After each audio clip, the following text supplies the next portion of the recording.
you've sold final expense life insurance as long as I have, you've ran into tons of different situations. I have ran into people with no insurance, prior insurance, people who don't believe in any insurance, people who cannot afford insurance, and so many more situations. They really are endless. Welcome to the Final Expense Sales Academy, the hub for mastering the art of final expense life insurance sales. If you're looking to become a pro in the final expense industry, you're in the right place. My name is Kyle Williams, and I'm your host to go through the ins and outs of the final expense business, from tips to tricks to industry insights. We cover everything you need to close deals with confidence, provide true value to your clients, and become a better insurance agent. So hit that subscribe button. Let's get started on elevating your sales game one video at a time.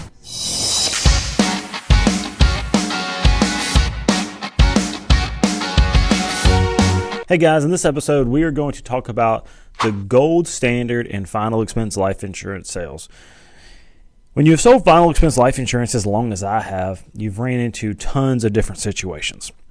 I have ran into people with no insurance, prior insurance, people who don't believe in any insurance, people who cannot afford insurance, and so many more situations. They really are endless. So let's say you sit down in a house and begin talking with a client.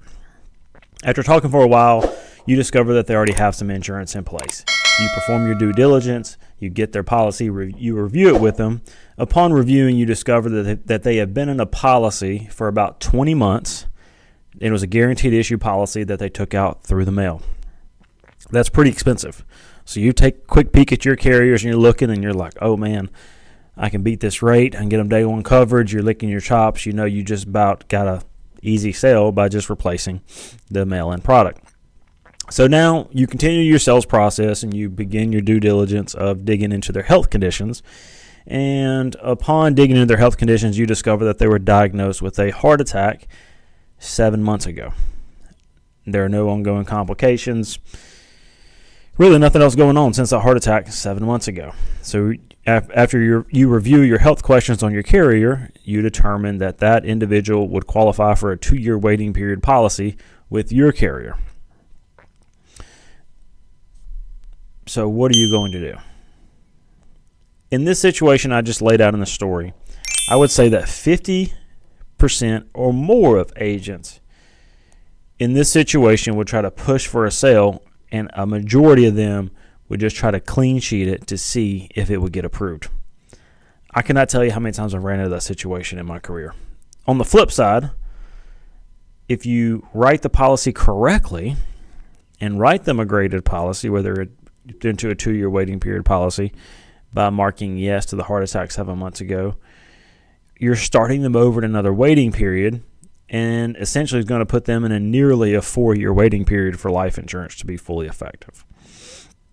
Now, do you notice how neither one of these situations help the client, the insured, have a better insurance or leave them in a better situation than you found them? This is where the gold standard should come into place.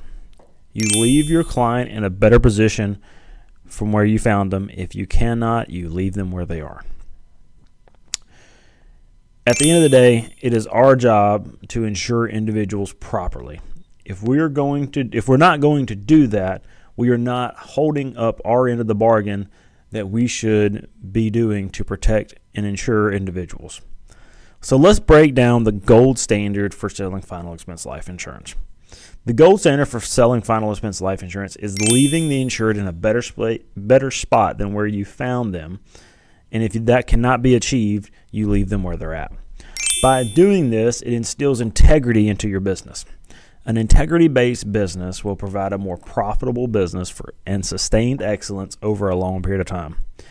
If you put the clients first and you second, it will help with this integrity-based business, and it falls in line with a gold standard type of business. So many agents put themselves first to draw a paycheck and the insured second. If an agent puts themselves first, they are selling insurance for the wrong reasons.